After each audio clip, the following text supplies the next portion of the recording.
Hello, everybody, and welcome back to another episode of Signed the Traitors, brought to you by Silent Podcasts, where we are anything but silent.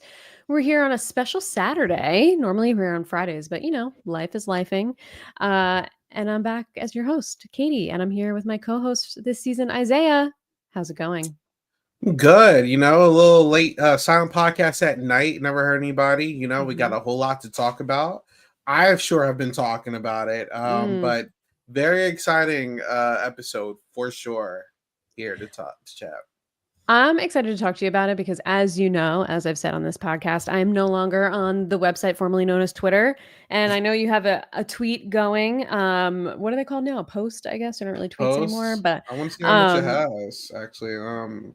If I do a check, how many likes does this have? I haven't. I tried to stop looking at it for a while because I had got to mute yelled the at. notifications. Yeah, I have about 874 likes on it and 35 responses. So I'll have All to look at right. that So you're later. doing some numbers. We're doing some numbers.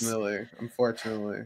And we'll definitely talk about it because I think a lot went down in this episode. We only have one episode to talk about this week. It was a pretty exciting episode, especially the end. I think the first half was a little slow, but the after the mission things really picked up, and it was really exciting to watch. But I want to talk about it when we get there, obviously. But I want to separate the good TV and the gameplay because I don't always think those two things are equivalent. And I like good gameplay and I like good TV, but let's talk about it when we get there. I don't want to get too far ahead of ourselves, but that's where I'm putting this theme over the episode tonight. Good TV versus gameplay. When are they the same and when are Okay. they not? Okay. Okay. So let's jump into the episode. We open on the cliffhanger. As we talked about last week, we were like, oh, is Gabby going to hear them? Is she not? Is it going to be a fake out? It wasn't a fake out. Gabby heard Danielle specifically coming out of the bookcase in the bar room. Were you surprised that she heard? Yeah, because at first I thought it was just like clever editing for Mm-hmm. a second, but I was like, oh, I wish that like maybe she walked in on them to confront them, but like obviously she didn't, so like whatever. But I don't know. I wish she kind of stuck with her guns with it. Obviously, we see later how she reacts to that news, but Mm-hmm. I don't know. She wasn't proactive enough for me. That's the problem. I think a lot of people were, at least from what we've shown, where like this house feels a lot smaller, something's going on, and she should have just like pulled the trigger, she could have caught him. Yeah, I agree with you. I think so. I actually don't hate the idea that she didn't say something in the moment because what we know is that if Danielle gets wind that anybody is onto her, it's a wrap for them. So, like, I think for Gabby, it was a good move without her even realizing that it was a good move, even though she did tell us in the confessional she didn't want to get murdered. But I would have liked to see her like go tell people in the moment instead of just like letting it happen and walking away. Like I wish she would have started telling people about it. I guess that's also risky because you don't know who the traitors are, but I agree with you. I think a little more proactivity would have been better for her. But the other traitors come out seemingly unscathed, but these fools leave the door open. Yo, that was like, what the hell? That's why I was like, they feel so nonchalant with this. Like, They're a this got to be mess. editing. But no, and it wasn't even Carolyn and Danny that left the door open this time. It was uh, God, Rob and Bob. Yeah. What the hell's Which going is on here, shocking from guys? Rob. Yeah, I thought that was very sloppy. And Really very and, sloppy. and the door was just open for good. Like, um, all four traders left that room without realizing that they left that crap open. That's crazy to me. It is crazy to me just how like I just feel like this group of traders is so reckless and it's really fun to watch, but I'm just especially from Boston Rob shocked that he wouldn't make sure the door is closed. Like that is so not a Boston Rob move. It doesn't really come back to bite them, but it almost does because Dylan comes in and a bunch of people come in and they're like, oh, the door's open. That's weird. And Dylan starts poking around in the room and looking to try and figure out what changed, which I guess means they all knew the room was there and have been in there before, Mm-hmm. which I guess we didn't really see. But he's like inches away from this little coffin on the shelf with the names in it. Exactly. And he's like so close to finding it. Danielle's in there with him, which actually ends up working out for her, and just like watches what he's doing. But this is just so preventable and messy that I was like shocked they even let it get this far. Like this whole thing was so messy. Have they never seen that room before? Or was that the first time they seen it? Well, it's the first time we've seen it, but Dylan was like, "Something in here changed." So I guess they'd been in there, Okay. but we didn't Okay. see them in there. I Because I don't know. remember that room last season. I Yeah, remember Suri and no, God, wrong person. I remember Phaedra and and whoever Parvati, else. and And was it CT? I think it was Peter Pals. Peter Peter Pals. trying to Yes, work with them in they were there. chatting in Yeah. there. Yeah, Mhm. yeah, yeah, yeah. Interesting. Messy, messy, messy. Um, before Ooh, anything ends up, oh yeah, go ahead. is that maybe why the door was open? Because it wasn't that much of a secret. Maybe, but I don't I know. don't know. It just I don't feels think about it like too you much. don't know what's going on when you're in the room. You don't know what's going on outside the room. So why not just like Yeah. leave the room as you found it instead of just being Okay. so like, you know? I don't Yeah. know. But we do see Alan call the players outside and gives them the big news that the traitors had to murder in plain sight and put a short list into did he say it was in the coffin? I don't remember if he said how they did it or where they did it. I don't think he did. But says No. they had a short list of people to murder. And I don't know if I love these choices that they chose. They ended up choosing Sierra, Nikki, and my number one, my guy Jeremy. The guy I gave myself the number one pick for specifically because I thought he was going to win this game. I thought he was going to be the season CT. So let me relook at their faces. I obviously remember Nikki. She was a big figure. Mm-hmm. Sierra. What show is Sierra Sierra? This from is one Summer from House on Bravo. Summer House. Okay. Mm-hmm. So Sierra, she seems well liked. So don't hate it. Nikki, eh, she's the girl from The Bachelor, No, she's the wrestler. the wrestler. Okay, Mm-hmm. so irrelevant right now. I mean, okay, whatever. Jeremy was confusing. And a lot of people are going to be like, "Why did Rob do this?" I'm going to be so honest. Obviously, just like Tony, I don't think Rob should even touch Jeremy. I'm I looking agree. at Bob. I thought Bob had Jeremy completely snowed, and I think Jeremy not only cleared his name, but wanted to work with him and gave him a lot of tea about people throwing his name around. And I think Bob kind of didn't utilize Jeremy as a good number. That was his Yep. into the Survivor crowd, and also the leverage for like Rob and everything. Like I just think that was such a confusing move for Bob to just kind of toss Jeremy to the side like that. I don't think anyone really benefited anything from this outside of Danielle, you know. Yeah. So very confusing to kill Jeremy here. I totally agree with you. I think obviously this is a self-serving move from Danielle. And we got like a little clip of Rob saying, like, if they're coming after one of us, they're coming after all of us. Mm-hmm. Sure. But it does just feel like it just feels like they're all playing very short-sighted. Like Danielle should be able to just play the game to get the suspicion off of her and not have to kill everybody that puts her name out. Like that's a little too Offensive. yeah, she's playing too or is it on or defense? I don't know, whatever. I think it's aggressive. I think Yeah, you're it going is. very hard at it. She is, and I think for to your point, like I don't think Jeremy was going to come for Rob, and I especially think like at least right now, and I think that the fact that they just got rid of Tony should have kept the survivors together. As at least Rob and Jeremy. Carolyn, they don't Mm-hmm. really know her that well, whatever. It's fine. Like I think they could play that off like she's not part of them. But like those Mm-hmm. two should have stuck together given that they're on the same like the only two like legacy people from their shows. And you're Yeah. totally right about Bob. I actually didn't really think about how much Jeremy was helping out Bob in the last set of episodes. So it just, Mm-hmm. you know, whatever. I think the Sierra and Nikki choices are fine because I don't think it would have turned them, you know, or like it would have like connected them to anybody. Like no one was connected to them to say like it, you know, it wouldn't have tied them. But it Yeah. just, I don't know. I thought these choices were a little interesting. Like I would have put, I don't know, if it were me, maybe like some big threats in there that people would be like, Mm, whoa, like not a Sierra and a Nikki, or like one or two, and then a random. I don't know. I don't really know how the right many move people here, were but safe from being eliminated? I totally forget. I don't think anybody was this round. Outside of three guys that just came in, right? Like Derek, No, the last one. that's over already I would have at killed this Derek point. Right? immediately. You I'm have to get rid of sorry. Derek. Like Derek is the I would one have that has to killed Derek go. immediately. Immediately, Derek has to go. I'm like scrolling through the cast real quick to see if there's anyone. I would have actually killed Bob Harper too. Hmm. He. I'm not going to say he's like a great player, has great reads, but he is one of those people who's like not afraid to call people out. Yeah. And I think, I mean, I think he's always going to vote in his own, like his own way, right? And I think, especially if you're coming off of seeing CT and Trishelle, I think Yeah. CT's biggest asset was always going off of his gut instinct instead of following the pack. So Mhm. Bob is another person I would want to take out ASAP. But what are you Yeah. gonna do? I know. Yeah, I don't know. This is interesting. So we do get to see them, the three of them, get into the coffin. They tell them in front of the group who's going in the coffin. They go in the coffin in front of Mhm. everybody and they get to say their last words, basically. And importantly, the main one to call, I guess we can talk about all three of them, but Sierra's first, and she basically says, I'm a fucking faithful. I hope you believe me when I say that. I want to find you and hunt you down. So she's like passionate about it. So she's like Mhm. throwing a few F bombs in there or whatever.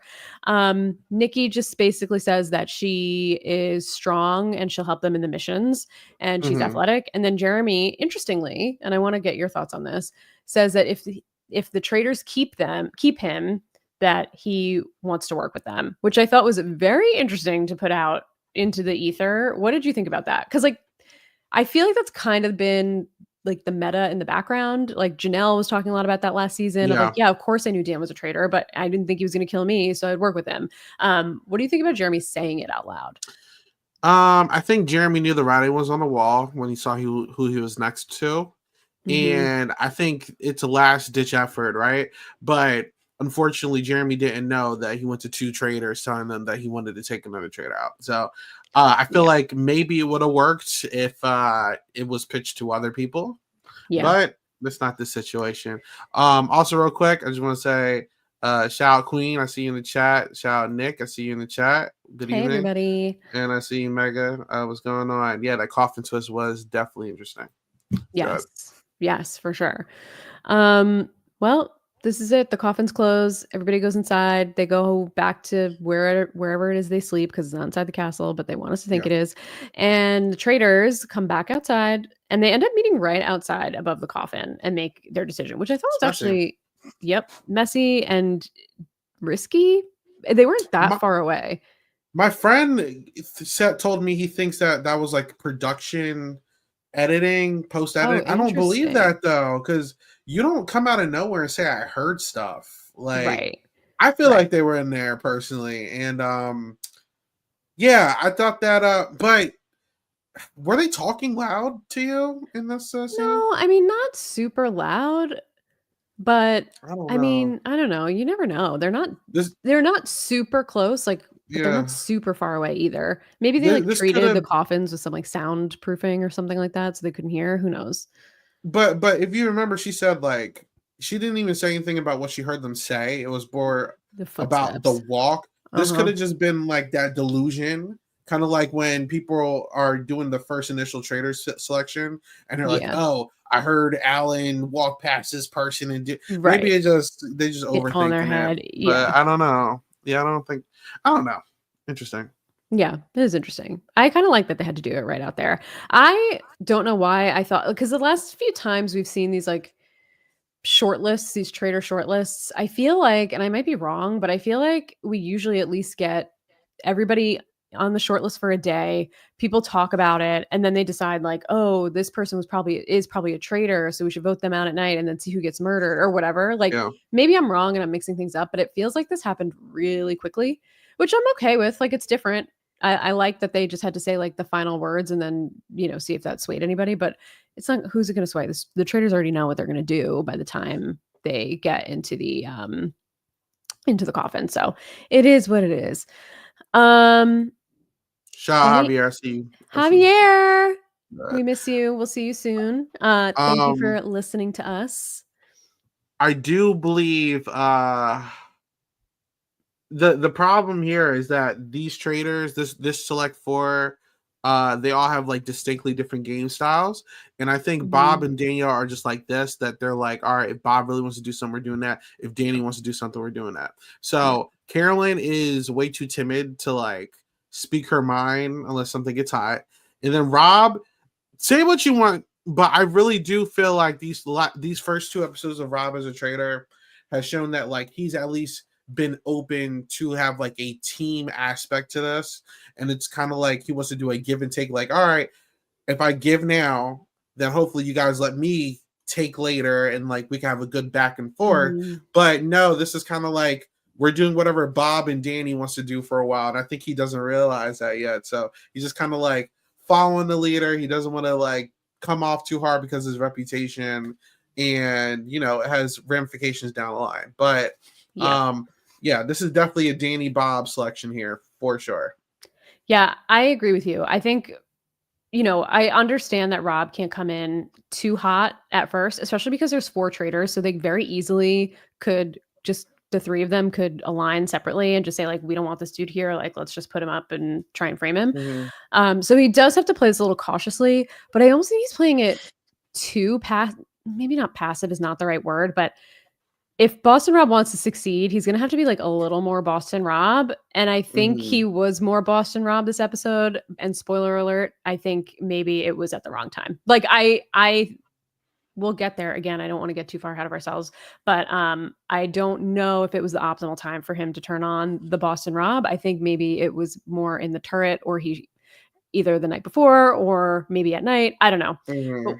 But I agree with you. I think he's like giving them a little too much runway and not like taking enough for himself. Just he's thinking too long term, and they're just like very, very impulsive, and he's not. So I just don't think those things are gelling well at this point.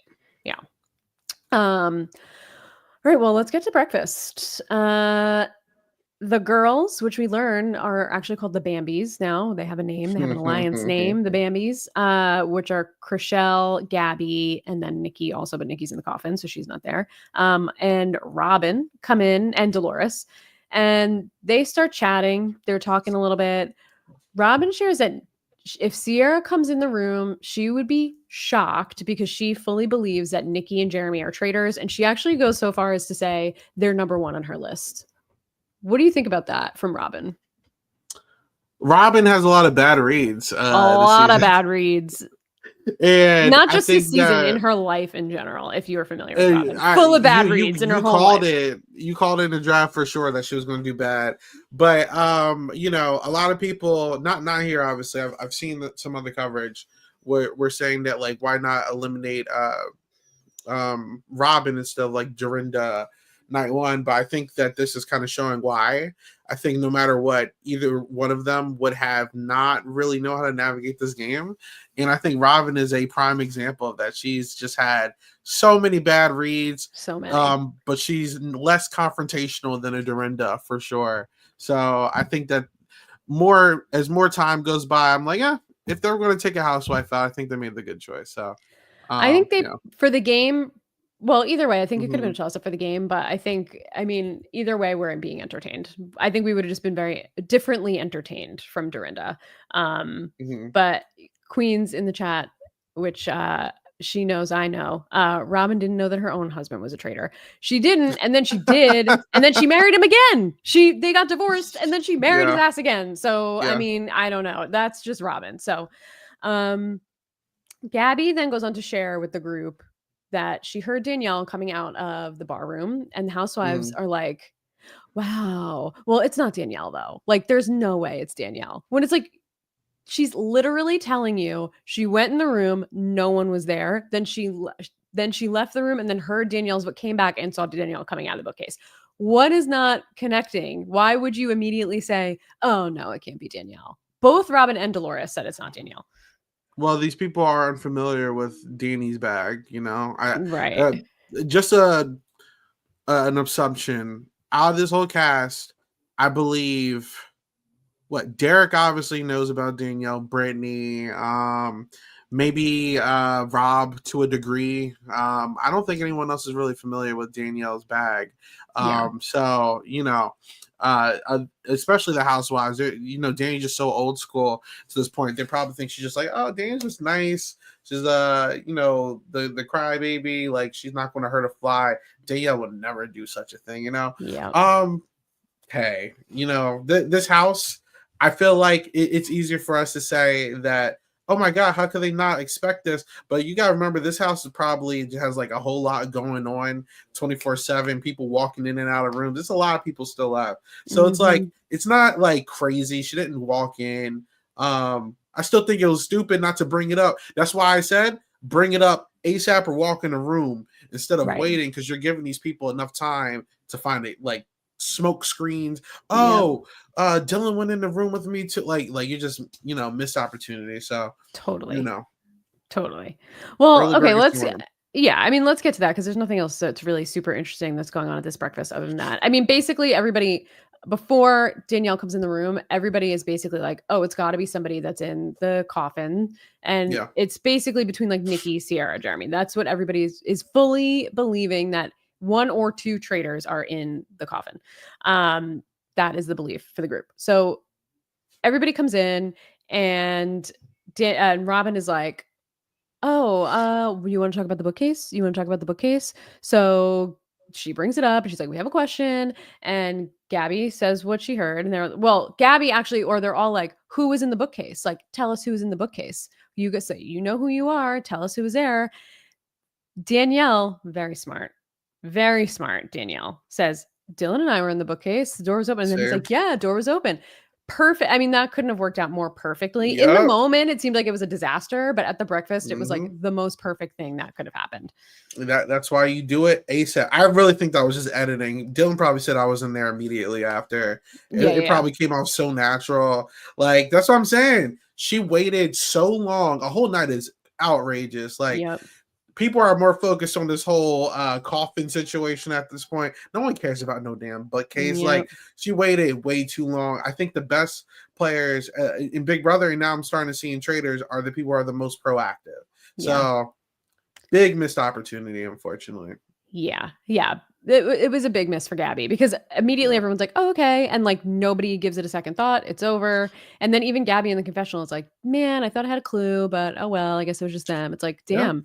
Well, maybe Dylan's also a traitor. And maybe, I mean, no one's, this is what's hard for me about the US traders is that these people are just inherently not strategic and they're playing with people who are strategic. So it's very hard to like talk about the game as if you're analyzing strategy because there's not a lot of strategy happening with like 50% of this I cast. still think that I think it's just because there's so much going on in the season. This is a very twisted season of the It Traitors, is. It is. and I think the main focus at this point is like, yo, who's coming out this coffin? Yeah, Because yeah. you also got to remember, like Derek is in there and Wes is in there. They didn't even care about it because it's like I Mhm. need to see if Jeremy survived or not. Like I get it. They obviously don't think Dylan's a traitor, so like if Danielle, who also is cool with Dylan, is like, I'm not gonna really think about it. I'm like, okay, who survived? Like it's Yeah. hard, man. It's hard. There's so much going on. It's hard to even like focus on the actual social game right now.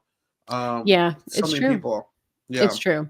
And it feels like, and I didn't do the math of like how many people we had last cast, how many people we have this cast, but with the Yeah. three guys coming in, it It's definitely feels like crowded. it's a crowded house. Yeah, for Yeah. sure. For sure. Um, well, who walks in?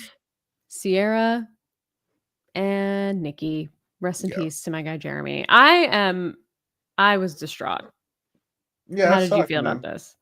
It sucked. But I don't think I, I love Jeremy. I think his biggest weakness in this realm of just playing games in general, Survivor included, is he does not handle adversity quite well, in my Mm, opinion. I think he's the best when no one's targeting him, and then when he gets targeted, I think he's very jumpy and he gets like anxious very quickly. And I think we saw it here. And I remember even him extending the olive branch to Bob. Tony was like, "Jeremy, what are you doing?" right, right, Like I right. just clearing people at the round tables, calling people out. It's just like it's too early for that. You see all the other people, even Brittany, they're waiting for Yep. later on to do all that nonsense. Like there's just chaos right now. I think Jeremy just played the game a little too soon. Unfortunate that we lost him so early, but that's the game, man. So shout out to Jeremy though, he's still a legend. I know. I took this one personally because in our draft podcast, I specifically gave myself first, if you didn't Mm-hmm. hear or see it, to take Jeremy, and I was just excited to see Jeremy play. I was excited to see Tony play. You know, I might not be Tony's biggest fan on Survivor. I think he's entertaining to watch, but I'm not a stan. But the people like that are fun to watch play these games, and I just feel like we're losing them one by one by one. It's like Yeah. a little bit of a bummer, but for us as viewers, but you know, I think you're right. I think Jeremy made a few missteps. I think he should have definitely. I think if you know how to play these games, or you've played strategy games or reality competition games, you know not to be just like let the crazy go after the crazy and just like reap the benefits of it. And Jeremy didn't do that, unfortunately.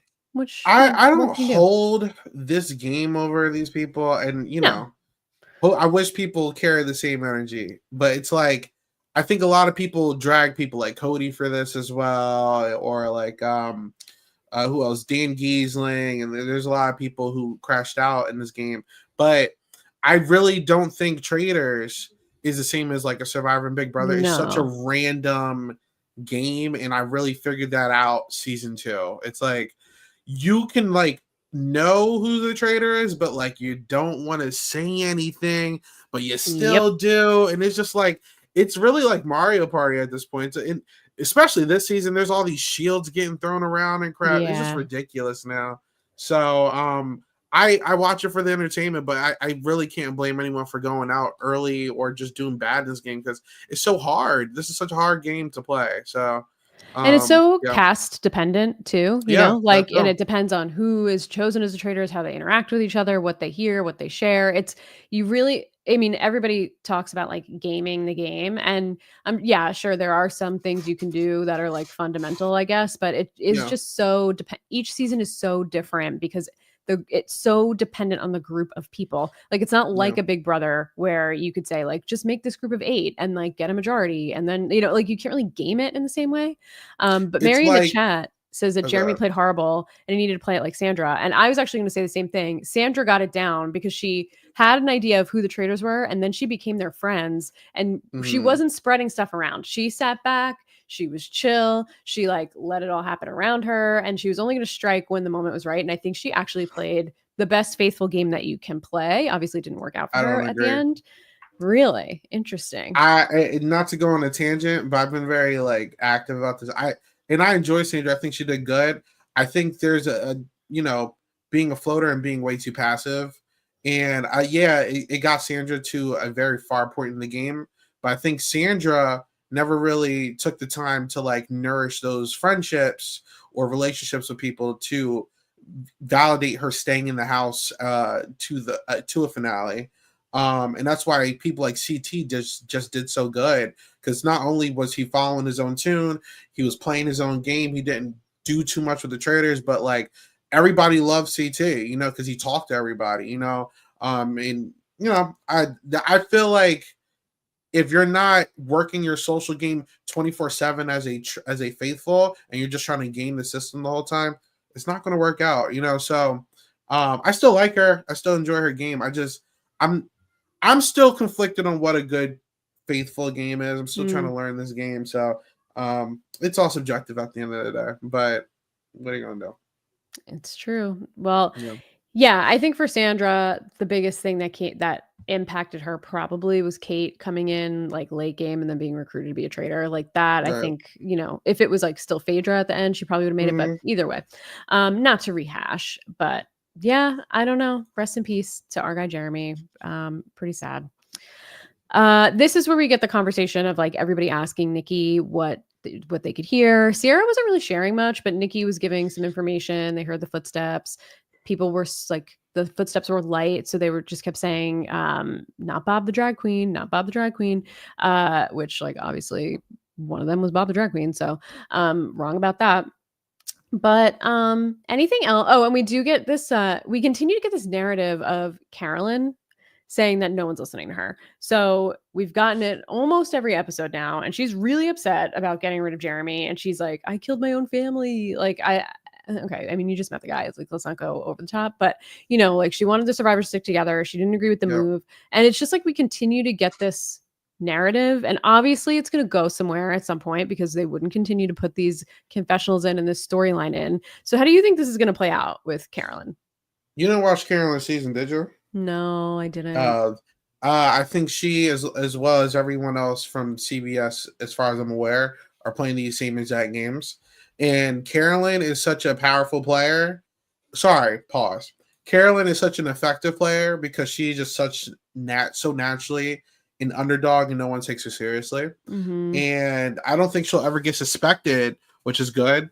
But Carolyn has always had pretty good reads, but no one listens to her because it's like, why listen to Carolyn when you can listen to someone else? Like that. Oh, Jam Jam is right there. Carson's right there. Or, hey, Bob is right there. Danielle's right there. Why would I listen to Carolyn at the end of the day when she's going to just give in and do whatever I tell her to do? She doesn't stand her ground or stand 10 toes on anything.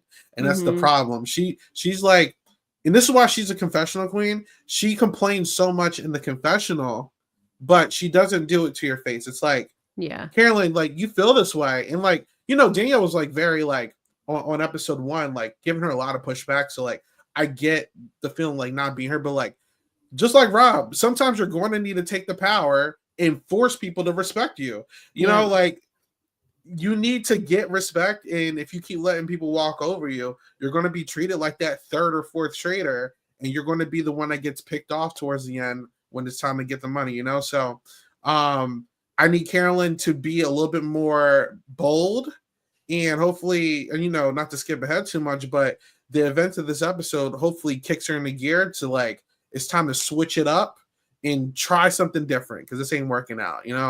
I don't think anyone in the faithfuls even like rock with Carolyn to the degree to want to protect her. The Traitors don't want to protect her. Like, she is fodder right now. So I need Carolyn to work. I think naturally she's going to do great, but it's going to be an uphill battle, So yeah. Yes, there's some conversation going on in the chat too. Javier believes that Carolyn's gonna be the last standing traitor. Dare I say she will win? That. I think it's possible that she's the last standing traitor of this current group of traitors, but yes. I do not think she's going to be the last standing traitor of all of the traitors, because I think obviously there's going to be recruitment, things are going to happen. The game is going to shift. There's no way these 3 traitors are going the distance. At these 4 traitors, I should say, because I don't want to get too far ahead of myself. Whoops. But I think there's going to be some more messiness that happens before we stabilize and we move like toward the end game. And I don't know that Carolyn is going to be one that's left at the fire. Katie, and this is spoiler alert for anyone who has watched Survivor. Like Javier saying, the entire Survivor fan base was convinced Carolyn was going to win. She's in the big, powerful alliance with Jam Jam and Carson. Gets to the finale and gets 0 votes to win. Or Carson wasn't there. But regardless, 0 votes to win. Mm-hmm. And everyone was like, whoa, why didn't Carolyn win? Carolyn is not proactive, and Carolyn does not get the respect of the house. And I really do think that there's a chance she can go the distance with the traitors that we have. I don't think anyone's going to respect her enough to want to end the game with her as a faithful or to end the game with her as a traitor. People are going to be like, let's just take her out and get more money. I name one person in this house that wants to work with Carolyn genuinely because they like her. You're not going to be able to find one, you know? So I don't know. Yeah. The problem is I don't think that she's made enough or any real bonds with anybody that we've seen so far. The only one we saw a little bit of was Jeremy. He fed her a little bit of information about Danielle. Almost felt like he was feeling bad for her because she was like having a little bit of a moment. And then that's when we heard in the last episode 3, that's when we heard like Bob talking about how she's batshit and all the girls talking about how she's crazy. Like, no one really wants to be associated with her. And at a certain point, they're going to be like, why is Carolyn still here? Let's just like put her up to see and vote her out just to see if she's a traitor, because she's got to still be here for some reason. No one likes, like, why wouldn't she have been murdered already? So unless something happens and she starts to like get really close to someone, I don't really see a full path to the end for her. But I do think for now she's playing the best traitor game. I just think you're right. She's going to need to get like kicked into gear at some point. And if she doesn't, it's going to be a problem. A lot of the fandom are setting themselves up for failure, just like they did with that Survivor season. I'm just like, I'm seeing it because it's like there's a misconception of like, just because you're not being targeted, like they must be playing a good game. And it's like, it gets you longevity, But if you get to the finish line and don't cross it, who cares at the end of the day? Right. Like I see every single person I'm familiar with playing the same exact way. Even like Danielle and Bob. Like Danielle's trying to treat Bob like Jason. Like, yo, you need to change things up. Like, did you guys not watch the re-season? This is a solo game still, bro. Yeah. Even CT and Trishelle, like, you need to adjust. So we're going to see if these people learn their lessons and don't come in here trying to play Big Brother Survivor 2.0. But I hope Carolyn works out. I'm just very concerned for her right now. We'll see. Yeah, I think she's going to be fine for now. I think people are going to make themselves more of a spectacle and she's going to fade into the background, but that's not going to get her all the way to the end. Kind of like you were saying about Sandra, like wasn't enough to take her to the end, and Sandra had really good bonds with people, just maybe not the right people. Just didn't end up working out. After breakfast, the Traitors' plot here is to put suspicion on Sierra and Nikki as the remaining. Get Jeremy out, he's the threat to the Traitors, and then just put suspicion on the other two, because one of the two likely will be a traitor. It works. We get a lot of chatter. Is it Nikki? Is it Sierra? We get a pretty, once again, ridiculous scene of Tom Sandoval making a complete and total ass of himself. And even Sam, the ex-husband of Britney Spears, is making fun of this dude. Like, this dude, Sam, is literally known for being Britney Spears' ex-husband, and he's making fun of you live on television, and he's looking better Tom than you. Like, is so funny. I love Tom Sandoval. I'm so sorry. Like, this guy's such a mess. Like, I don't know. I forget what he did in real life. He's the character is hilarious. Like, this guy is so down bad, and the facial expression he makes are so funny. Like, I am a Tom Sandoval fan in the Traitors universe, at least. Like, I love just the delusional guy just running around doing shit. Like, he's so funny and messy. The words "I'm a Tom Sandoval fan" will never leave my lips, but I think he's entertaining television. He's for this show. He's goofy. He is such a man. clown that I like watching him look like a clown every week. Like, I want to see him go out in the most. I don't want to see him randomly murdered. I want to see him flame out at a round table in the most embarrassing way possible. Try and defend himself, not be able to do it, just be a mess. Like, that's what I want to see. And if they don't give this to me, I will never forgive them, because it's going to be the most hilarious thing in the world. I'm sure, if we have to actually the guy you love to Tom hate. fight. Yeah, I wouldn't say we love. I don't love anything about Tom, but it's entertaining to watch him be a mess. When he gets eliminated, or like when that time comes for a round table, that's going to be my favorite episode this season, because he is such a mess. You can tell he's ready to make TV right now. Like, this guy is all over the place, man. Yeah, he's a disaster. But it's fun. I mean, it's fun to watch. So he throws an idea out there that Sierra got recruited, and everyone's like, okay, like what? Why would they recruit someone randomly? I mean, I guess they did it in season 2 with Parvati, but like, it didn't make sense. Yeah. So it was just, not a ton here. We see Wes planting seeds against Nikki. And then we also get a scene of Dolores and Dylan discussing Bob the drag queen. So Dylan is like, I still think it's Bob. And Dolores agrees. Dolores got a little bit of a brain up there. I mean, she like runs with the mob. Her dad was a police chief. Like, these New Jersey housewives are a little, well, allegedly runs with the mob. Let me not put that out there. But so, or is friends with the Manzos, who runs with the mob, is a better thing to say if you watch Real Housewives of New Jersey. And she agrees, but she's like, stop talking about it, because he's going to kill you. Like, he's terrified of getting caught. And he's like, yeah, I don't have the numbers to bring it up tonight, but I still think it's Bob. So smart of Dylan to realize, like, stop putting your thoughts out there immediately and like just wait until other people come around. So Dylan's playing a pretty good game. He's definitely giving me Peter vibes, but he's playing a good game. I respect Dylan. Javier also says in the chat he's going to save his thoughts on Dylan until he comes back to the podcast, but has a lot of things to say, and I'm dying to know. I like Dylan. I think I said earlier in the podcast, I think the most proactive players are the most effective, even if you're incorrect, like you're trying something, right? Yep. And I think a lot of people on Twitter who do terrible at this game as well will sit here and be like, oh no, like they're so wrong about their read. Are they dumb? Listen, this is detective. We're trying to figure out. You need cause and effect. You need results. You need to try things. So Dylan thinking that it's Bob and being correct, I don't know why people are so mad at it, but it's like, I think he's doing good, man. I saw that article about like the what was it called? The men traitors or The whatever. Like, Straighters. get out of my face. But like, he's playing the game, bro, and he's right. Just like people got mad at Peter, but it's like, hey, Peter was right. It's like, I'm not going to get tight. I think it's personally good because look, if you somehow maybe get recruited after calling somebody out for being a traitor, I think that's good. That's more money for me. You feel me? I would want to be a traitor. The only person that probably turned out being a traitor is like Peter. But like, look, I think I'm still in the camp until proven different that it's okay to go after the traitors, especially this early, and try to eliminate them. Some people are like, no, you need to like kiss the traitor's ass and try to be their friends all season. But no, I don't care. This cast is crazy. If somehow Tom is the traitor, then I'm feeling stupid because he's going to kill me. I'm going after the traitor. So shout out Dylan. I respect him so far. We'll see how his game evolves, but I like him. I'm like I said, not on Twitter. I don't see a ton of the standum or whatever it is talking about Dylan, so I don't really know what the general feeling on Dylan is. I don't find him offensive. It's neutral. It's neutral. I'm neutral. Yeah. That's where I'm at right now. I mean, I think maybe he's feeling the game a little bit too much because he's a fan of some of these players, and I think that's going to cloud his judgment a little bit. But we could talk more about that at the end of the episode. But I mean, his reads are reading. So, I mean, I don't know. Wait, hold up. What did Mary say?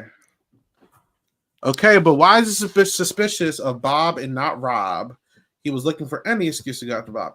I don't agree with that. I think Bob. You know what, Mary? We're going to answer that when we get to the round two. We'll answer that a little bit later, but we'll circle back to it. We'll come back to it. Okay. We'll circle back to it. Sounds great. Okay. Let's go to the mission. So everybody's on their way to the mission. We see that this mission is pretty physical.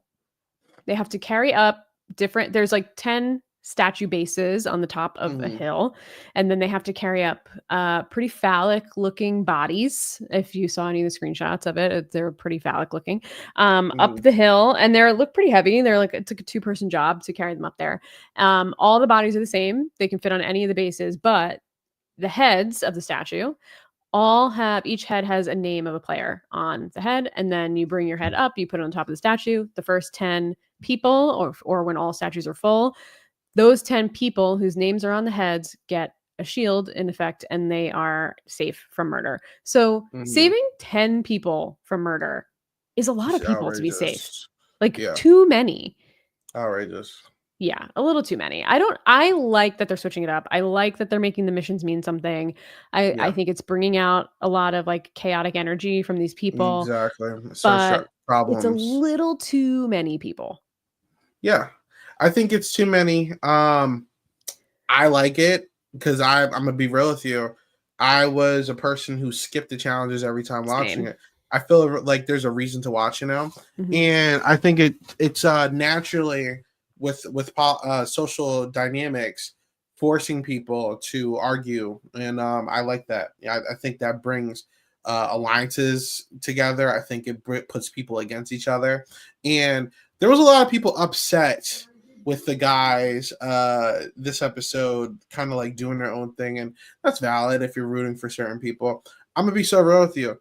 I think this season, in comparison to season 1 and 2, the challenges are so not team oriented anymore, and it's really going to a direction of like a Big Brother Survivor of like, let's get safety. So I understand in previous seasons where you're just trying to fill up the winning pot, it's like, guys, let's work as a team, let's work as a unit, and we'll get this done. This season, it's like, let's compete for your safety. It's like that teamwork shit goes out the window at that point. And I think we saw Bob in this episode who was like, guys, before we get started, we should all talk about like strategize. Who should get this shit. Fuck out of here. I'm running my head up the top too. I'm sorry. I don't care who you are. I need safety. And if you guys want to sit back and watch, y'all do that. Get mad at me, but I'm gonna be safe. So I fully understood. Who was it? Wes, Dylan, I Tom. Tom. Derek was up there. Derek stopped and like went to help. Yeah, he was doing a different strategy, but I get it. I'm sorry, I get it. And it does suck though, because I do think naturally it's bringing it's making it a lot harder for the women, because Yes. it's like, they can't carry these things up by themselves. But so it does kind of ruin like an equity factor, but that's just reality TV sometimes. So it not all guys were safe this challenge. I thought it was cool. I thought it brings up some future events. Yeah. So I was going to bring up, I, full disclosure, didn't read it, but I saw some discourse about the article Andy wrote, and I didn't read it, but the gist I got from talking to people about it was that Andy was talking more about, and you tell me, I don't know if you read it or what you saw I about it. didn't. And if anybody in the chat read it, let me know if I'm wrong, because like I said, I didn't read it. I didn't validate this before I'm saying it. But it sounded like it was more about like the group of guys going after the women and the queer people at the roundtables and the murders. But I Mm-hmm. don't know. Again, I don't know. I can understand being frustrated, because I am also frustrated watching the same group of dudes that dominate every show continue to dominate the same shows. And Mm-hmm. they just all happen to be straight white dudes that are in shape, that know how to play these games, that Wes is, I don't want to say Wes's full-time job because he does own businesses, he does other things, but has been a competitor on the challenge for decades, which is a Mm-hmm. extremely physical show. Name specifically to like win yourself safety is the point of some of these challenges. So what's Wes going to do? He's going to pick up his own head and he's going to run it up to the hill, just like he's done for like 20 years on reality television. He's going to continue to do the same thing. Derek is used to having to compete for safety. Tom Mm-hmm. Sandoval is just like, he just got off special forces. I don't really know the gist of special forces, but like he's going to try and Mm-hmm. do the same thing. Like it's just what's going to happen, and it's the casting that's not equitable, and it's the challenges that are not equitable. And I think we've seen this so many times in Big Brother and Survivor and other games like this, the challenge as well, where when you cast a cast that looks like this, that all have the same things in common, sometimes the same thing is going to, or most times the same thing is going to happen, is that people are going to align with what they know. And that's where some of these diversity initiatives came in and really shook things up in CBS. Unfortunately, we're not seeing that on the Traitors this season. But I don't think it's, I I don't think it's the Traitors' fault. I think the murders have not been like discriminatory in any way. Like again, and I don't know what Andy was claiming or not claiming, but like we have two women, we have two people of color, we have a queer traitor. Like that is a diverse group of traitors that we have. So Yeah. like I'm not blaming them. The round table, it's just all over the place. And we saw Wells is a white dude that went out, and we saw Tony, a white dude that went out already. So, like, I'm not pointing the finger at anybody else other Yeah. than maybe the challenge builders and the cast being non equitable. It is a bummer to see three straight strong white dudes come into the game that are good at these games that dominate everything, but like, that's the cast. Like, I mean, it's If it not was the players, girls it's the doing it, cast. I feel like no one would care. And that's why it's just like, I always say this, I'm like, keep the same energy across the board. And I'm gonna be real with you. I didn't read that article. I did see Andy tweet some disclaimers after getting backlash for it though. And he was like, this was more so pointed towards Boston Rob and Derek. He was like, because people were saying Wes works with women all the time in the challenge. And he was like, Wes I works with didn't really everybody. mean that. Wes will work with anybody that'll work with But him. but even with that, I'm like, I mean, all right, Derek's played one season, and his two closest allies was Cody Calafiore and Victoria. So I don't fully co-sign that. And then even outside with Rob literally sat with his now wife, all the way in All Stars. He's worked with Visapia. He's was very closely worked with Parvati and Winners at War from what I've seen. I haven't seen the other two seasons, but I don't feel like it's true. I feel like there's like this notion now where it's like straight guys can't like are like automatically banded together. I don't even think that's the case in this season, to be honest with you. I think everyone's kind of working with everybody, but it's just so much chaos going on. And I mean, let's keep it real. Bob is a huge reason why Ion left. And then Bob is also a huge reason why Dorinda left. Mm-hmm, mm-hmm. And then they also all voted out Tony and Wells, that's his name. And Yep. they all just killed Jeremy. And that was also Bob. So it's just Mm-hmm. like, y'all, let's keep this like if we're going to be real, like, and like, I'm down for like the mess and like calling people up. It's like, let's keep it consistent, bro. Like, it's not. I don't think, especially here, I don't really think it's a problem. Literally, the moment people give Derek a lot of crap, and I myself included in the past, the moment the curtains came off, the first person that he said he wanted to work with was Danielle Reyes, and Danielle was up in hills, excited to work with Derek. I don't think people are really trying to look at the full picture, and I think that they're like carrying like preconceived notions from other shows or like Yeah. actions on social media into this. This is like, bro, who cares? You know, like it's a part of the game. And like I said, I went to the roundtable. Like, I don't even think like Rob targeting certain people is because of like optics or anything. I don't genuinely. And I mean, I'm sure you all seen this. If you're watching this, why are you here? So like, I'm not Right, going to right. do so much. But like, Bob did a lot of stuff to get himself a living. Yes. So Yes. I'm just being honest, but that I'll wait until the end. But I just, that's all. I can't tweet certain things anymore because they'll get me canceled. But I'm just keeping it real in here, y'all. Like, I don't think it's a problem. That's just it. Well, yeah, and I think part of the issue, again, like to go back to casting, is that the women that they cast for the show, aside from Brittany and Danielle, are Mm-hmm. random Bravo people, Carolyn from Survivor, and then Housewives. And no one's going to want to work with the Housewives, Mm-hmm. especially after last season and the Phaedra and the Housewives, like quote unquote alliance or whatever. Like the Housewives are going to be the ones to go. So like that's Mm-hmm. just off the bat. That's what's going to happen because the Housewives stick together. They do it in every show. That is what it is. It's going to be stuck with them forever. But like we don't have physical women on the show. Oh, well, we do have Nikki, and like those girls are sticking together. But like, I don't know. It's not. It's just the caliber of the cast of women. It's not like they're casting.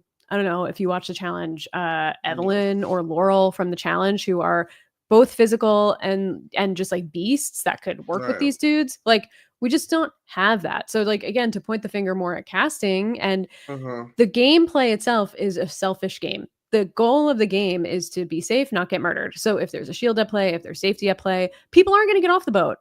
Yeah. People aren't going to volunteer to go first. People are going to run up there with their heads at the thing. Like I just, for Andy to come out with all that and like start discourse, especially Andy after the season he was on, it's just like, it feels Listen. like it's a little backtracking, doing a little Yeah. cleanup of his past that like Yeah. is just misguided. That's just And, what it and, feels and, like to and me. like I said, I said this on Twitter. I feel like if this was like Phaedra, Suri, or anyone else that was like a fan favorite, no one cared. Like, I love Suri before I say what I'm about to say. I love Suri.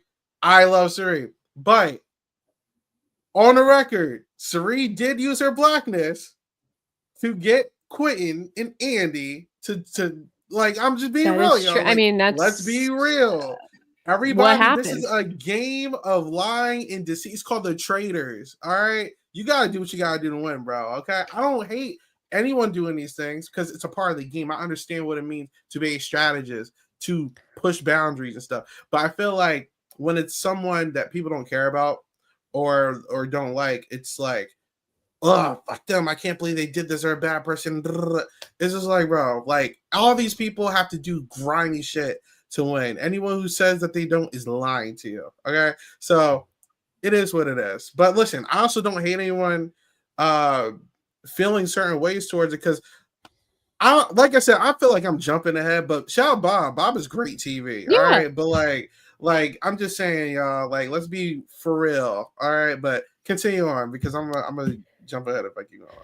No, it's all good. I think, whatever. It is what it is. I Yeah. think some of it's the nature of the game. I think it's casting. I think for me, it's also like Andy making a stand. And again, I didn't read it. Yeah. I have watched the past few episodes. I've been disappointed at like how successful the men are in challenges, and then hearing people being like, another girl off the boat, another girl off the boat, another girl off the boat. Like that sucks.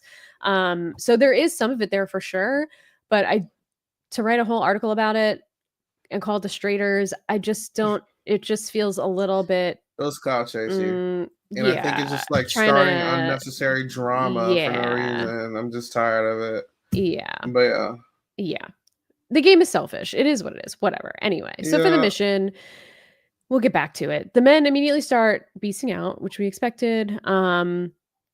we see like I didn't write down which guys went ahead first, but like 4 men I think at first were safe. I think it was Tom Sandoval, Wes, Dylan, and I'm forgetting who the last one was, but even Alan was like 4 guys safe or 4 people safe and all men. So like, they're making nods to it too. It's not, it's not being noticed by production as well, but like you casted these dudes, so I don't know what you expected.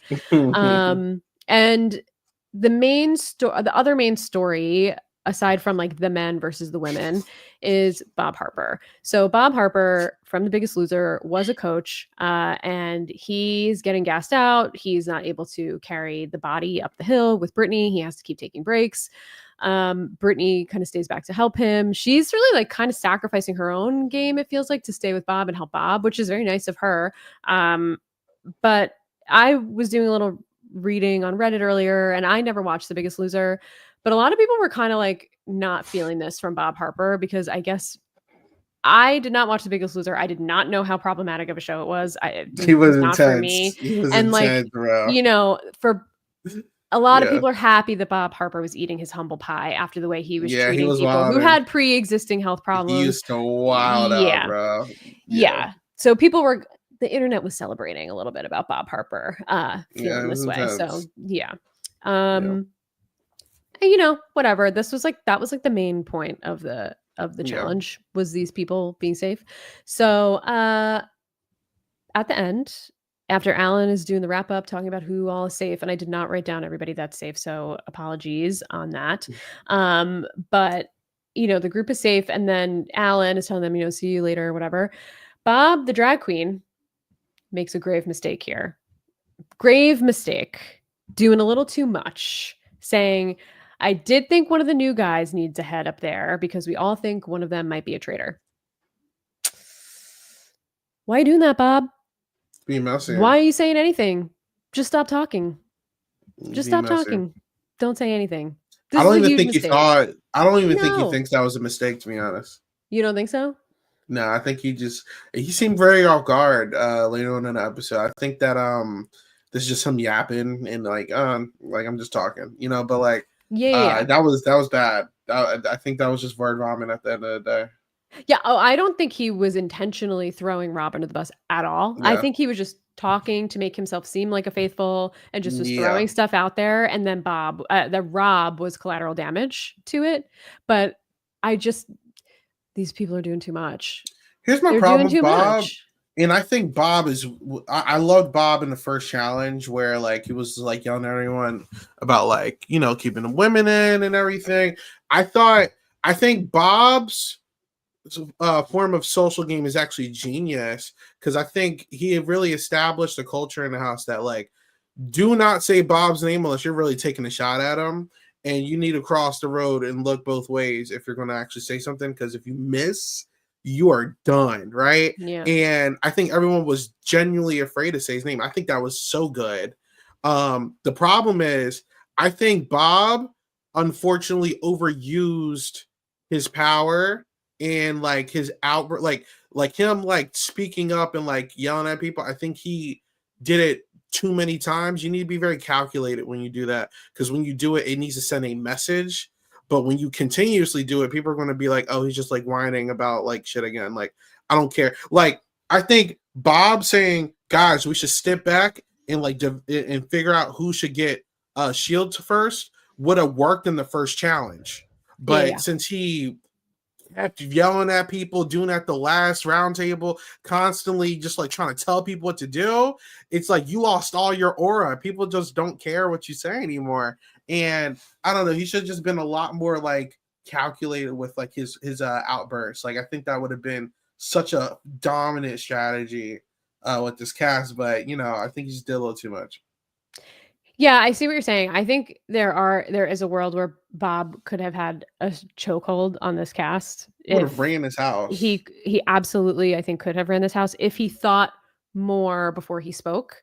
I totally agree with you. I feel like he's a little impulsive and maybe acts more on emotion, which is okay. Like I would also do the same. Like I think I I can think about it because I'm not on the show, but when I'm in the moment and I get heated or I like feel something, like I'm gonna say something.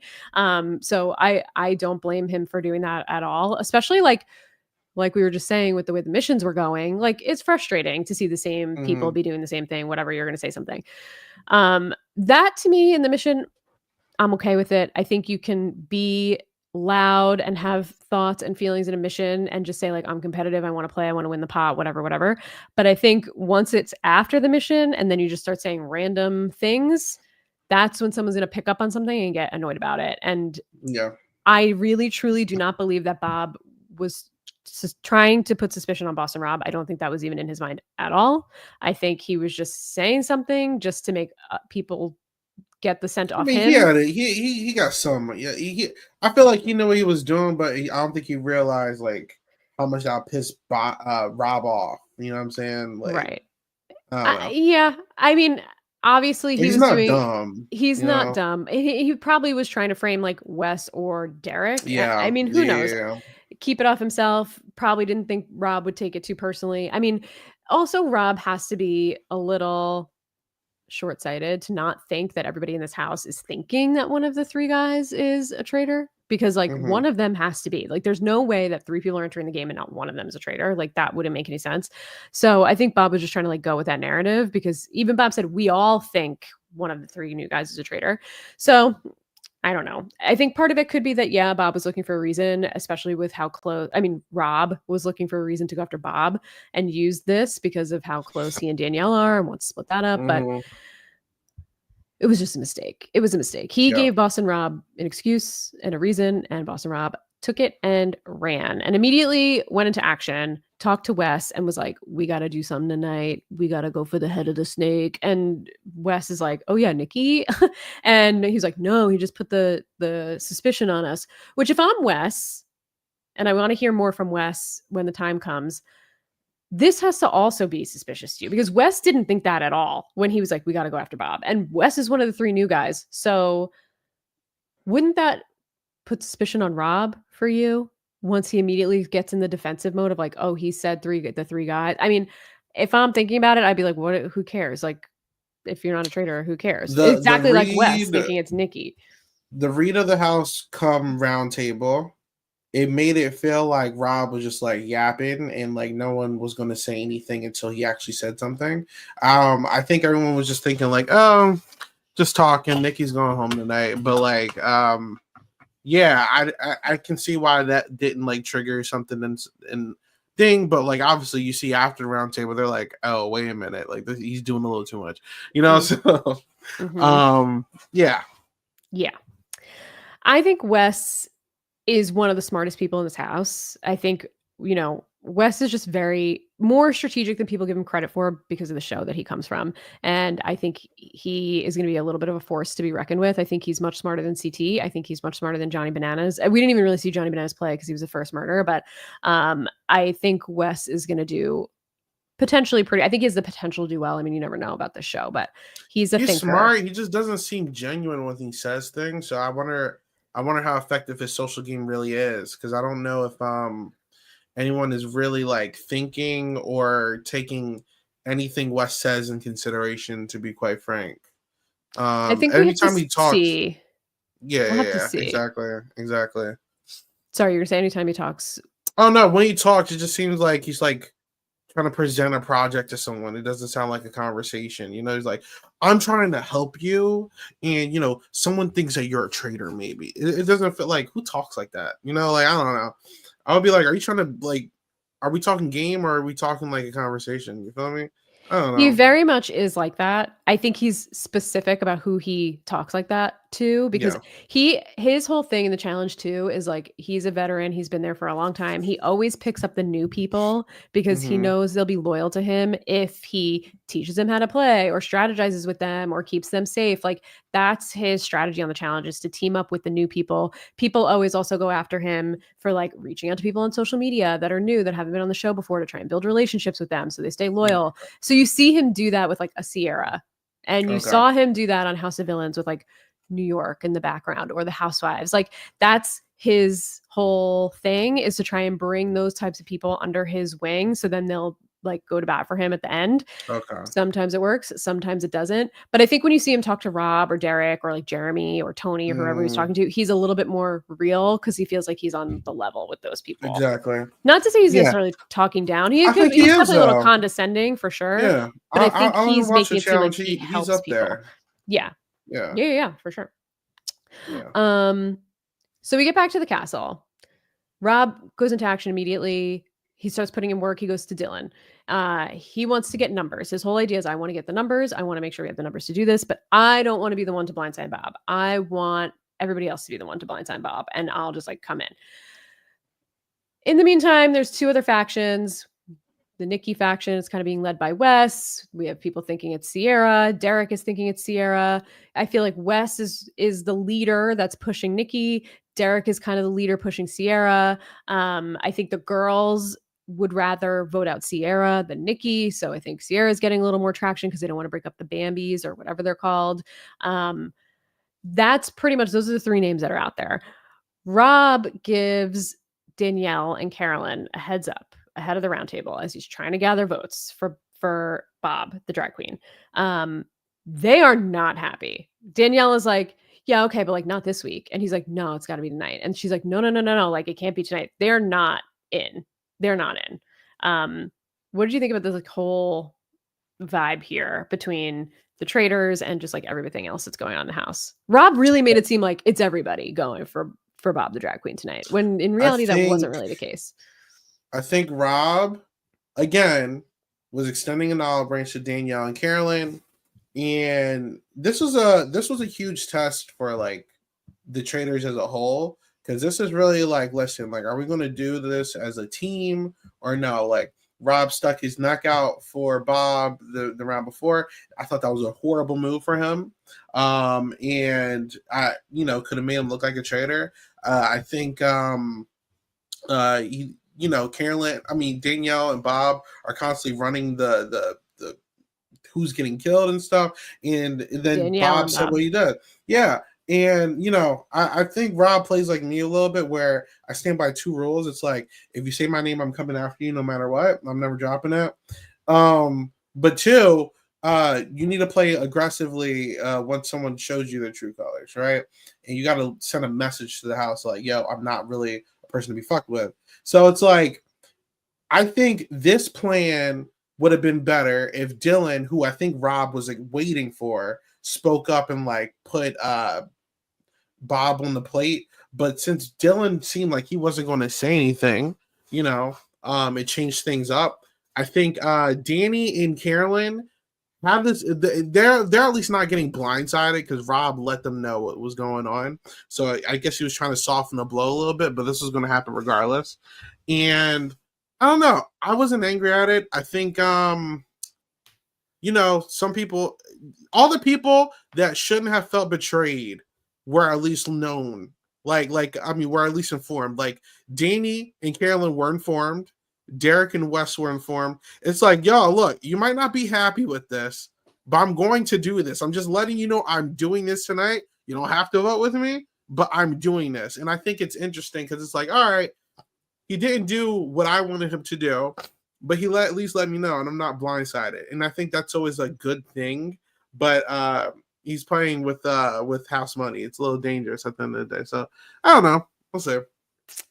I think this was, and this is why at the beginning of the episode I said I want to think about this whole thing versus like as like really good TV versus game plan strategy, because I think this part of the episode was really great TV, and we'll just go right into the roundtable now at this point. But I think the move from Boston Rob was not a good move for him whatsoever at this point in the game. I think take it, put it in your brain, plant some seeds.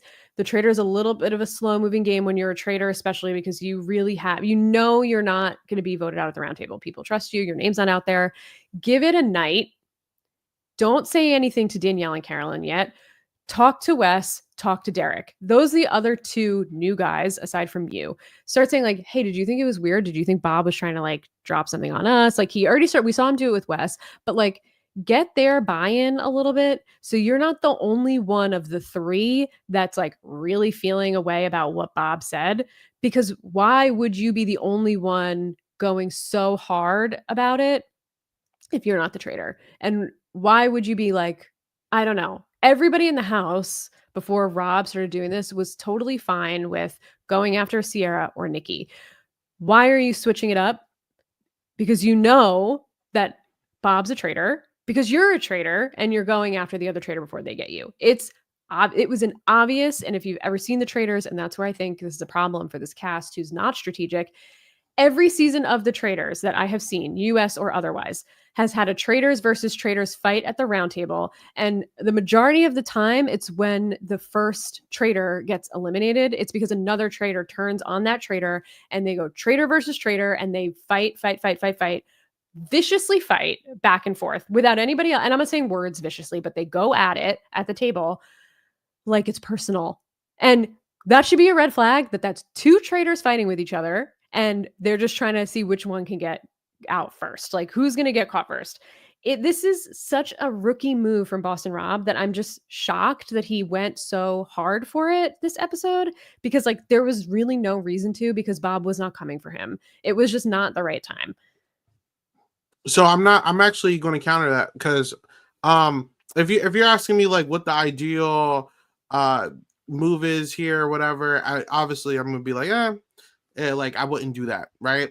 But I feel like that's coming out of a perspective of someone who is playing a very safe game. And I think the catalyst of a good traitor game right now is Suri. Suri plays behind the scenes. She's very quiet. We saw Dan Giesling attempt to replicate this. We saw Phaedra try to attempt to replicate this. And Tony Blanco's Survivor Winners at War says something very interesting that I've always carried with me in these shows. And there's two types of players. There's hyenas and there's lions. Hyenas is the way that everyone on social media is going to tell you what to do, which is the game body, stay out the spotlight, go behind the scenes, try to control the game from the shadows, avoid controversy, don't ever blah, blah, blah, and then get to the end and win. Like that is the way everyone and their mom is going to try to convince you how to play. I'm going to be so real with you that if you're an amazing social game, I mean, just amazing talker, just an attractive person, a regular person, everyday Joe, that's going to work for you, right? Boston Rob is not that. There's the Lions, which is what a Boston Rob and a Tony Vlancos and all these people are, a Dan Giesling, where I think I'm not too angry at this. In these types of players evolve strategy, and they play the game and they move the game in their own tempo, right? I think most people want these players to follow the stream of the game and follow the predetermined path of how you're supposed to play. Where these players like Dan, these players like Rob, Tony, Sandra, etc., if all these different Lions were traitors, they will all be trying to implement their own strategy in here. And that's evolution. And I think Rob, from Deal or No Deal Island, Survivor, and now Traitors, has never been the type to sit back and just like let someone run the game, right? We saw what happens when he tried to, and Bob was trying to really like run house on him. And he's like, that's not me, so obviously it worked to a degree. And, there's obviously some ramifications that we'll get into, but I think a lot of the pros outweigh the cons here, which is he is firmly the king of this house right now. I think the entire house, especially the people who don't know what they're doing, is looking at this guy like a savant with Dylan at the helm. And I think Rob here, his best attribute and what he needs to do is adjust. And I think adjustment is the best thing you can do. Instead of looking 10 steps ahead, you're taking this round by round. And what these are the moments that make like legends. This is where like if you want people like Dan or Rob or these people to just do like the good game that everyone's supposed to play, you don't get like got a Dan's funeral. You don't get a Dan's funeral like that. You don't get a Rob trying to get Bob out like that. Like, obviously, if we're going to talk stats and like, oh, what's going to happen in future weeks and all that, yeah, it's going to be a possible downward trajectory. But what this also does is I can't guaranteedly say that this guy is going to lose because I don't know what he's going to do. It's adjustment and it's evolution. And if he somehow wins, I don't think he is, but if he somehow wins, there is a chance that he could show the entire world that there is a different way to play a traitor. So, do I think he's going to win right now? It's not looking good, but there's a chance. Like I think Rob is the perfect catalyst to evolutionize what it means to be a traitor. And I'm very excited to see what's going to happen. Like, I felt like I was watching the Joker or the Penguin. I'm just watching this mob boss.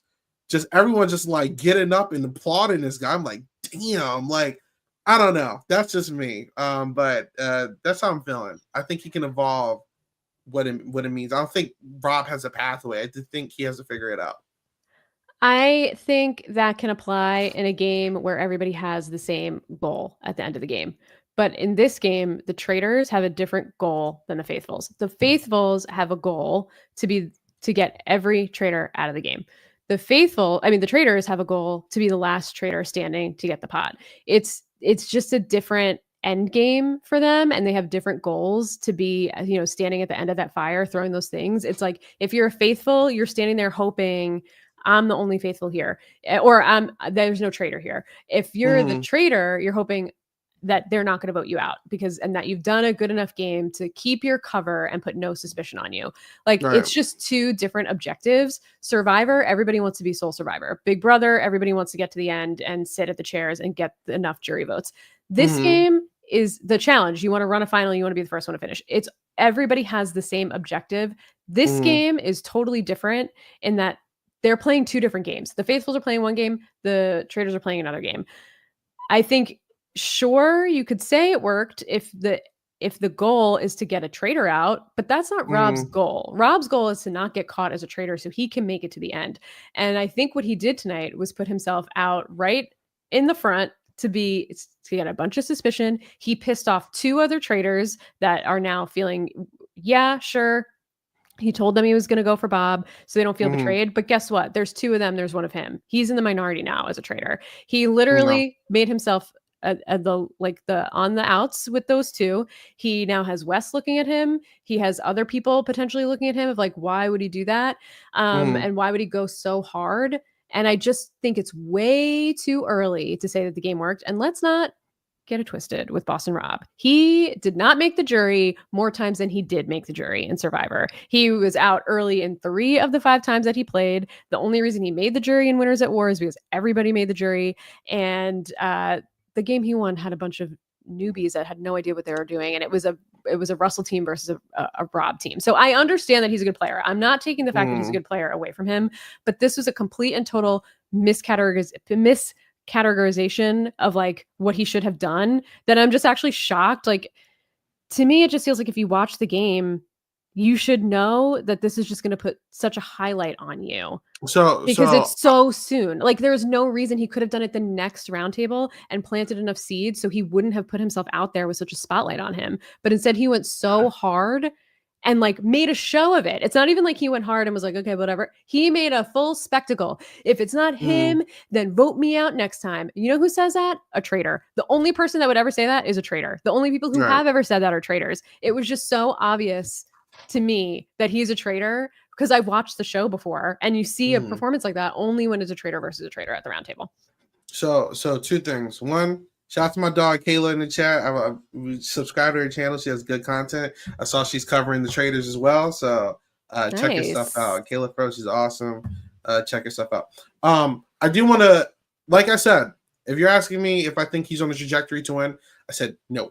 Because it's like, if we're going to go off of like baseline, what's the safest route to be a traitor and win this game, he did not do that. But this is a different cast. This is a different season. There's a lot more opportunities for safety. There's a lot of twists in here. I want to riddle you with this. Let's say in some fashion, he's able to not get out. He is the king of the faithfuls to these people right now, and everyone's too afraid to say his name. What happens if there's a scenario where people who are already suspecting Danielle go after a Danielle? Carolyn has no respect in the house right now, can't do anything. And then you get a message from Alan who's like, hey, it's time to recruit another faithful. Who do you want?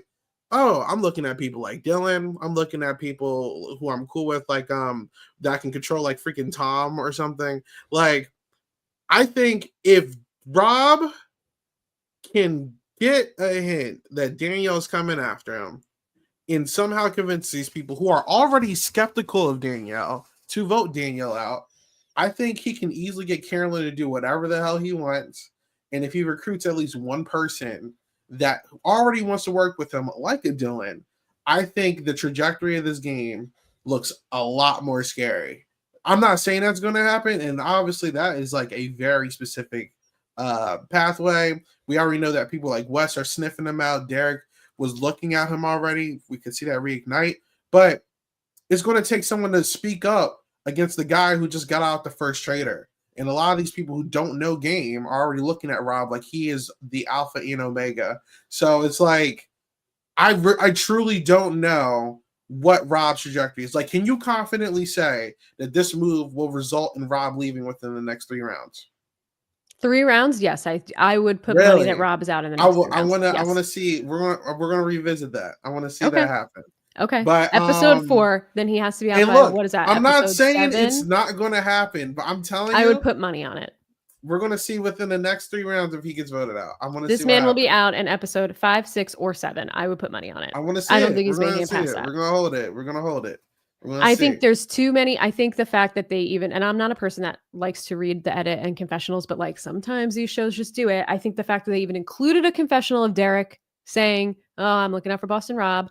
I think the fact that he already pissed off Danielle and Carolyn, and I think that's going to be a uniting force for Danielle and Carolyn to work together because they're both mad. Yeah. And I think that they will not trust him. It's not going to go over smoothly. Now these two women who are united in their betrayal from Boston Rob, if they can recruit, which I don't think they will, because I mean, maybe, I don't know, maybe. Yeah. Have a majority over this one guy who just screwed them over. So if it's like a vote, like the two of them have to be on the same page to not let Boston Rob gain any more power because he already went for 2 traitors. So why would they let him have any decision-making power whatsoever in recruiting a traitor? There's no chance. I think Wes obviously is onto him, and he already started saying, how do you 100% know who's a traitor? You don't. Oh, yeah, you do. Because you're a traitor. Wes picked up on it, and I knew as soon as Wes was sitting there listening to Tom Sandoval being like, anytime Boston Rob says something, I'm just gonna stop and be like, oh man, what? And then he's like, okay, bro. Well, listen, we're going to see because he might have the right one now, but this is also the same guy who was about to bet an arm and a leg that Nikki was a traitor. So it's like you know what I'm saying? Like, people I'm not going to take shots. I like I said, I think he's going to lose, but I'm not going to count him out. I do think that if anybody in this cast has the potential to elevate what it means to be a traitor, my money's on Boston Rob right now. And if Danielle wakes up, I also have my money on Danielle. We're gonna have to wait and see on her. Danielle's up. We can talk about her in a second. We're gonna have to see. But I'm my money is on Rob. If he's able to put the mafioso strategy in this game, I want to see how far he gets him. I don't think he's gonna win. I want to see how far he gets him. I think Boston Rob has this Island of the Idols statue in his head. He's thinking he's the big man. Everybody's clapping. It worked though. It worked if your goal is to get out a traitor. Is that his goal? No. That's the faithful's goal. He did what an op is going to do. And if he sat there and let Bob do his nonsense for longer than he was going to do, Bob, I'm for sure guaranteed Bob and Danielle would have been making moves against this guy. Derek was already looking at him, and it takes Danielle one conversation to be like, listen, guess what? I think he's a traitor too. And her and Bob would have been making moves on this guy to get him out. I'm telling you, like, if he didn't do it, give it 2 rounds, I'm sure that she's doing it to him. Like it all depends on who starts the art of war. I don't think this was the right time to do it. But I'm not mad at it. Like I'm here for the smoke. This is not a game savvy cast. I want to see what happens. I think it's about to be war. Like it's gonna be fun.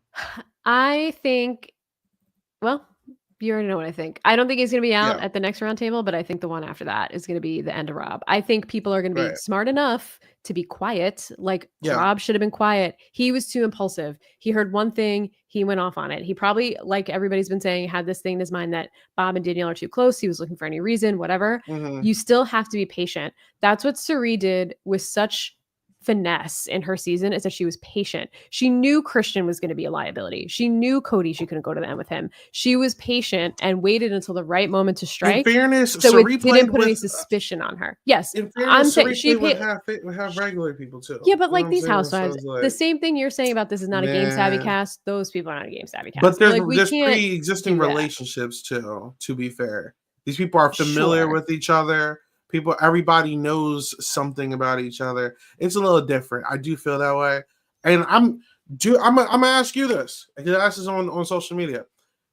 If do you think if Sari had a full cast of all reality TV people like the other two seasons, that she would have been able to do the same exact thing she did beforehand?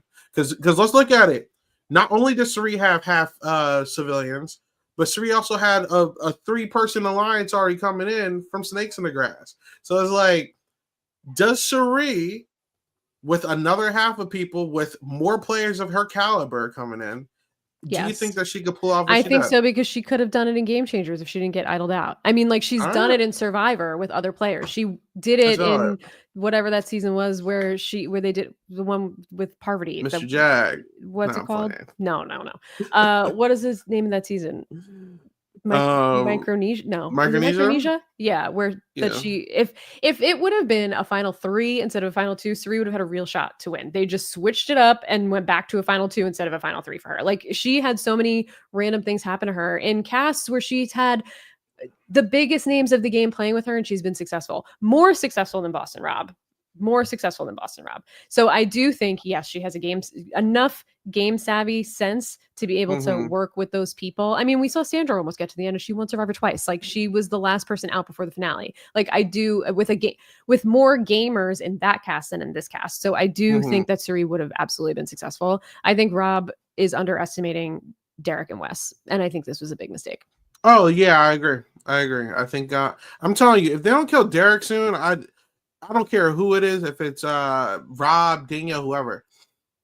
Major mistake. Like, why are you keeping a detective in the house? Like, I will Well, never I understand mean, that. like you're saying to me that, oh, well, when perpetrators or whatever suspects curse because they want to show emotion, like fuck out of here with that. Like Yeah. everybody in the That house, that was so dumb. Can we talk about that for a second? Move on from Boston Rob. He's yeah, gonna that go. was bad, bro. I'm That gonna was put a bet bad. That out was on the bad. table by That was episode bad. 7. Rob's gone, but Derek, my guy, you have Yeah, that was you were bad, telling bro. me he has a successful YouTube where he's talking about investigations, and he's out there saying, oh, because a suspect is Yeah. cursing, that means they're Yeah, guilty. that was bad. That was Dylan bad. literally was like, That the was first word bad. out of Sierra's mouth was a curse. Like if you're in the house with her, she's cursing. I don't understand He what, said like, profanity was the first sign. I was like, because he had so much aura last lame as episode. I hell. was just like, everyone was finally giving Derek a sense. And to be frank, I still think Derek's playing a pretty solid game.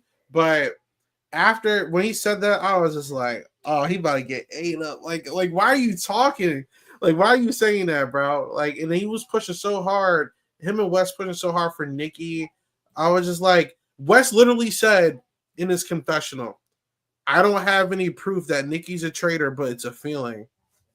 So you finally choose to speak up at a round table, and you have no facts, and you want to put your entire game in jeopardy to say that this person who is a faithful is not a faithful. It's like, I don't know. Well, Derek and here's West the did thing why bad. I don't have a problem with Sierra and Nikki being the names, because that was the whole plan of putting people in that like were random, that okay, they're going to kill Jeremy and then everybody's going to assume one of the other two is a traitor. Naturally, it's going to be one of those two. So like that's the proof, quote unquote, that one of them is a traitor. These people are playing into the traitor's hands at that point, which is another reason why I think Rob's move was so bad, is because Danielle even said, like, we have it planned out. Nikki's going to go tonight.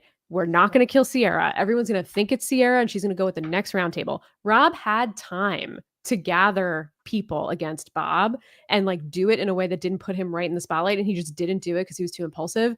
But I'm not mad at Wes or I'm mad at Derek for his dumbass reasoning, but I'm not mad at either one of them for putting the name out there, because that's what everybody in the house was thinking. That's what the Traitors wanted them to think. Like, that's fine. I don't think when either one of them, if Nikki or Sierra got voted out, that like that would have been a bad mark on Derek or Wes for like leading the charge. It was going to be one of them. I think the suspicious thing is bringing in a whole brand new name and putting the brand new name in the middle of the table when everybody in the house is aligned on one thing. But the reasoning was ridiculous. Yeah, it was bad. He did bad. I was like, I don't know. This round table in specific, just to get in that entertainment factor, I'm so serious when I say this. I haven't had so much fun with a reality television episode in such a long time. I think the last time I screamed like this was like when Caleb in Survivor got the shot in dark and it worked. But I used to have this feeling watching like Big Brother and Survivor where like I screamed. I was like, oh my God. Like, I'm just so like desensitized to like unanimous votes now. I'm just like, it's sick. But like, this was primetime TV for me. It was like great TV. This is why I'm podcast. Like, I felt like back in love with like this, because I was like, oh man, like, you know, like this is fun, but like I'm not like talking about anything like crazy. You know, like I love Deal or No Deal Island, but like there's nothing insane going on. Like this was the type of big moves that I missed, like people trying something, and if it failed, it's like at least I tried. You know, like I respect Rob so much for at least just like giving me something to take away from the season. I might go on the hill and say this is my favorite season so far, trajectory wise. This is my favorite season so far. Like I'm just enjoying the cast, the mess, the yelling. Like it's giving me everything I need. The challenges are fun. This is a great season so far. This is of the US seasons, because again, like I've said a few times already, like I view the US and the UK differently. US is like purely entertainment, it's not full strategy, whatever. I think the UK, some of the others, Canada, whatever, are just a little bit different in that way, so I talk about them and think about them differently. But of the 3 US seasons, this also is absolutely my favorite season so far, which I'm shocked because I was very underwhelmed by the cast when it was announced. But like, they're bringing it. It's good TV. They're entertaining. This roundtable was amazing. I want to see people yelling at each other. I want to see people going at it, fighting to save themselves, fighting to get other people out.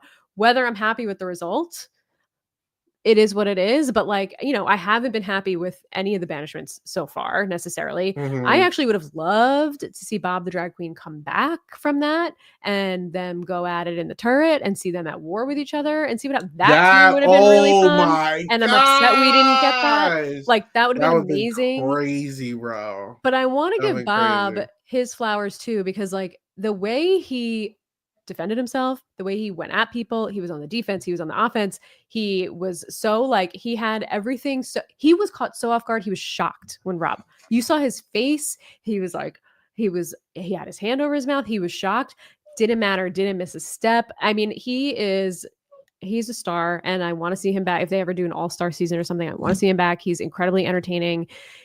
Maybe not the best at the game, not the best trader in the world, but like was so fun to watch and was such a good sport about it too. At the end, when he got voted out, he had an iconic exit. And then even in the confessional at the end, he was like, that's the game, baby. Like, it is what it is. You know, he got me. And, you know, I love that when someone can be a good sport and be not bitter about it.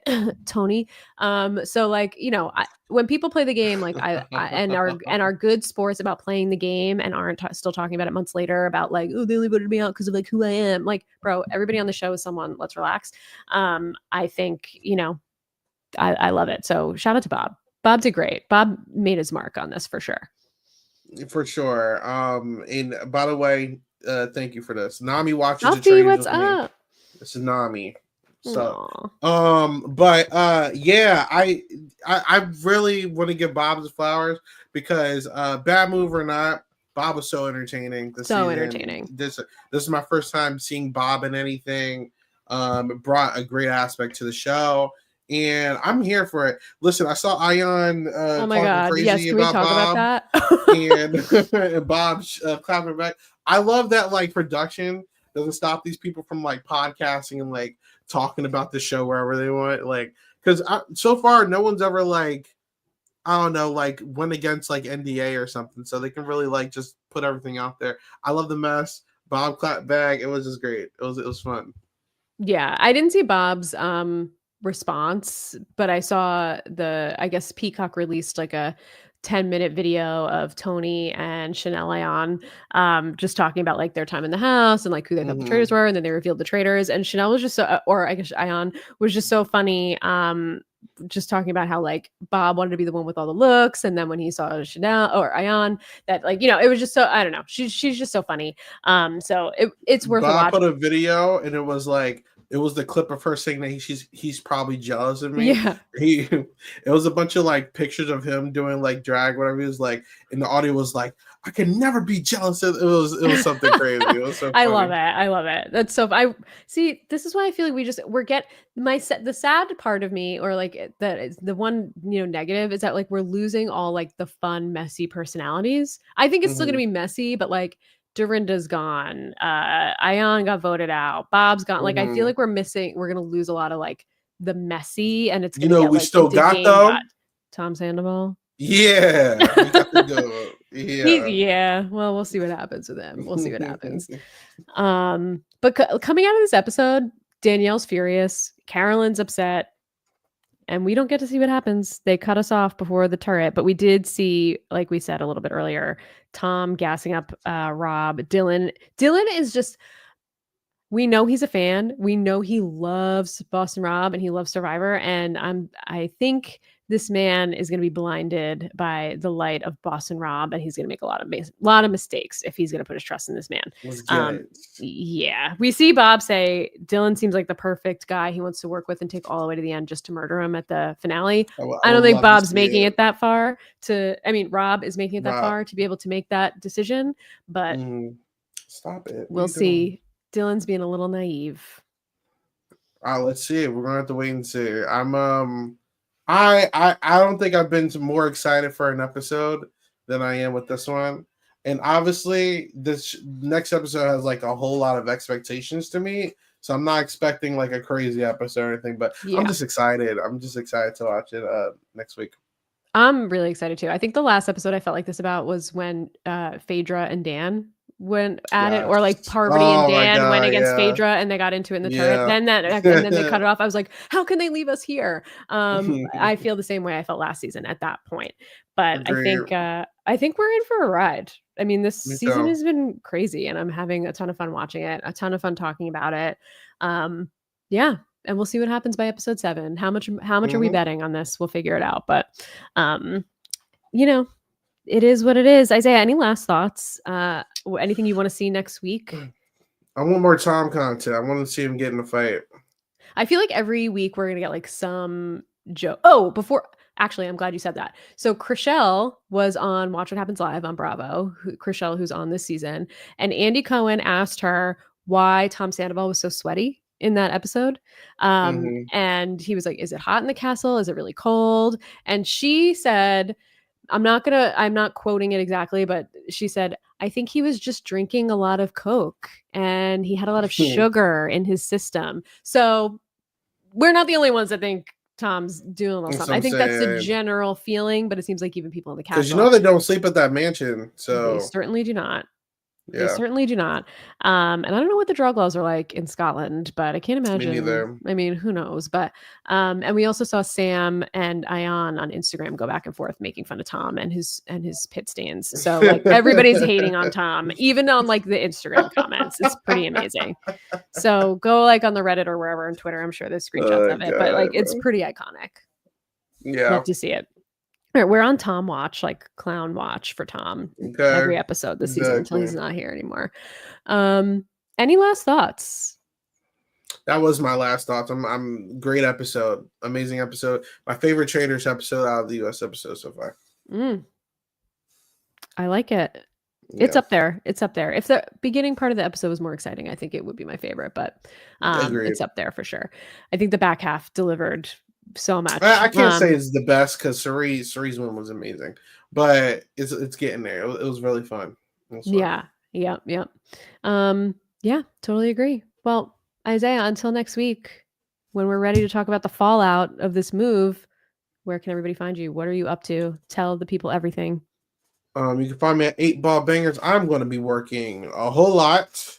So hopefully it does not mess up my schedule next week like it did this week. But we had mad people here for a song podcast at night. So shout out to you guys. I'm really appreciative. Me and Nami here, we watch Traitors every week. So, I'm always going to be back with Katie, Javier, and whoever else shows up. And also you can meet us here next week, I believe on Wednesday. Don't quote me on that. For more Deal or No Deal Island. We talked about it with Cheyenne and Julia Pan the other day. It's up on our YouTube channels, and so make sure you check that out if you are watching Deal or No Deal Island. But yeah, how about you, Katie? I mean, same here every Friday. We'll go back to Fridays as much as it works for our schedule, our normal time on Sign the Traitors. And I'll be back next week for Deal or No Deal Island Bankers Temple. I had to miss it for a work trip this week, but I'll be back. And I got to say, since I wasn't on the podcast, like, can they give us more Dr. Will? What are we doing? Next week. Finally, I've been waiting. So check me out there, and you can find me on Blue Sky. Just search at Real Slim Katie. I'm sure I'll come up. .bluesky social, whatever the handle is. And you could, find us here. Watch us on YouTube. Give us a like. Subscribe. Let me bring up our little banner so you know where to find us. You can find us at silent_podcast at Twitter, or on the website formerly known as Twitter if you're still on that site. Or you can find us on Blue Sky. We're there now too. We have to update this. You could just search Silent Podcast pretty much anywhere. We're the only one. So if you see it, it's us. And check us out on all the audio platforms. We publish our audio to anywhere you can listen to your podcasts. Leave us a 5-star review if you liked what you heard. Save your 5 stars for a time where you heard some 5-star content. If it wasn't tonight, which I'm pretty sure it was. So just do it if you haven't done it already. It helps us out. And until next week, have a good night, everybody. Thank you for joining us on your weekend if you joined us live, and thanks for listening. Bye.